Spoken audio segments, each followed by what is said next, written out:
তিন প্রকার। বলেন সবাই কয় প্রকার? আমি আবার বলছি, বলেন সবাই কয় প্রকার? এক হচ্ছে সুস্থ দিল, দুই হচ্ছে অসুস্থ দিল, তিন নাম্বার হচ্ছে মৃত দিল। কোন দিলের সংখ্যা কি, ব্যাখ্যা কি, আমার চোখে চোখে সবাই শুনবেন।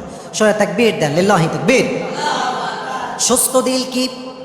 কোরআনে আল্লাহ তাআলা বলছেন, ফালইয়াউমা লা ইয়ানফাউ মালু ওয়ালা বানুন ইল্লা মান আতাল্লাহা বিকলবিন সালিম। কিয়ামতের কঠিন দিনে সন্তান কাজে আসবে না, সম্পত্তি কাজে আসবে না, কোনো কিছুই কাজে আসবে না। ইল্লা মান আতাল্লাহা বিকলবিন সালিম, তবে যার আত্মা পরিশুদ্ধ হবে, হৃদয়টা সাফ হবে, যার আত্মা সুন্দর হবে, তার প্রশান্ত আত্মাকে আল্লাহ জান্নাতে প্রবেশ করাবে। সুবহানাল্লাহ পড়বেন না আপনারা? এটা হচ্ছে সুস্থ দিল, যেই দিলটা আপনার কিয়ামতের দিন জান্নাতের দিকে নিয়ে যাবে। এবার আসেন অসুস্থ দিল কাকে বলে? অসুস্থ দিল আসলে